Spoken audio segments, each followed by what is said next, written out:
ভারসাম্যহীন বিশ্ব, তীব্র রাজনৈতিক মেরুকরণ আর যুদ্ধের দামামা এমন অশান্ত সময়ে শান্তির বার্তা নিয়ে স্পেন সফর শুরু করেছেন পোপ লিও চতুর্দশ।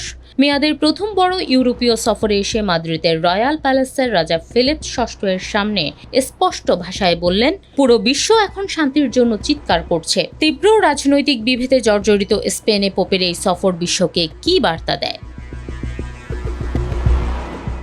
পোপ লিওর এই সফরের অন্যতম প্রধান বিষয় হল অভিবাসন।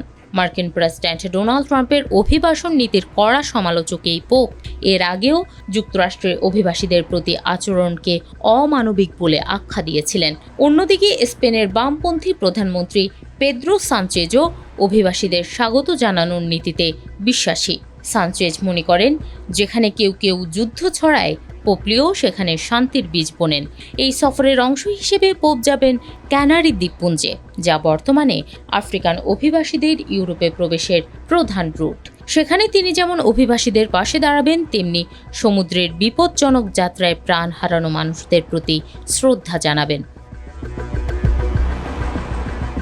তবে এই সফরের সবচেয়ে আকর্ষণীয় এবং চমকপ্রদ দিকটি তৈরি হয়েছে বিমানে পোপের দেওয়া মন্তব্যকে ঘিরে। মাদ্রিদে যখন পোপের সফর চলছে, ঠিক তখনই সেখানে কনসার্ট করেন পুয়ের্তো রিকোর বিশ্বখ্যাত পপ তারকা ব্যাড বানি।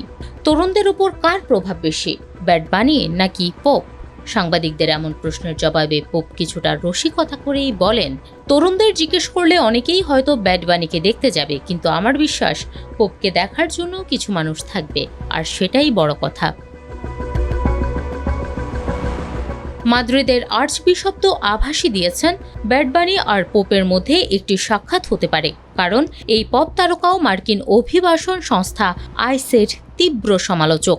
অর্থাৎ সুরের মঞ্চ আর ধর্মের মঞ্চ দুটি এখানে মিলে গেছে অভিবাসীদের অধিকারের দাবিতে। তরুণদের উদ্দেশ্যে পোপের বার্তা খুব সহজ, কানে হেডফোন গুঁজে কোলাহলে মেতে না থেকে মাঝে মাঝে নীরব হতে শিখুন, কারণ নীরবতার মাঝেই সত্যকে চেনা যায়।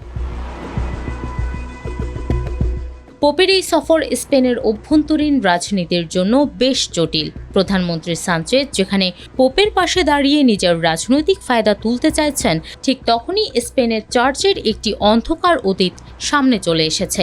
2023 সালের এক রিপোর্টে জানা যায়, স্পেনের চার্চের যাজকদের দ্বারা 4 লক্ষাধিক মানুষ যৌন নির্যাতনের শিকার হয়েছেন।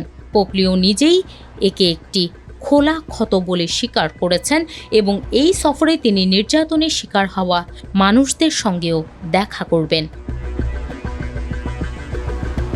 পাশাপাশি পোপ যাবেন বার্সেলোনার বিখ্যাত সাগ্রাদা ফ্যামিলিয়া চার্চে। ফুটবল প্রেমী এই পোপ আড্ডার ছলে ইঙ্গিত দিয়েছেন, স্প্যানিশ ক্লাব রিয়াল মাদ্রিদের সমর্থক তিনি। তবে পোপের মূল লক্ষ্য স্পেনের পার্লামেন্টে ভাষণ দেওয়া, যেখানে তীব্র রাজনৈতিক মেরুকরণ চলছে।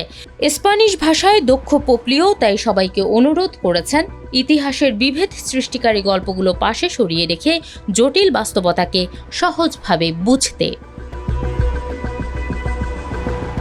পোপ লিওর স্পেন সফর আমাদের মনে করিয়ে দেয়, অন্ধ মতাদর্শের ঊর্ধ্বে উঠে সত্যের মুখোমুখি হওয়া কতটা জরুরি। যেখানে রাজনীতি মানুষকে বিভক্ত করে, সেখানে ঈশ্বরের ভালোবাসা, দানশীলতা আর প্রতিটি মানুষের প্রতি শ্রদ্ধাই হতে পারে শান্তির একমাত্র পথ। ব্যাড বানির গান হোক বা পোপের প্রার্থনা, মূল সুর একটাই, মানুষের প্রতি মানবিকতা।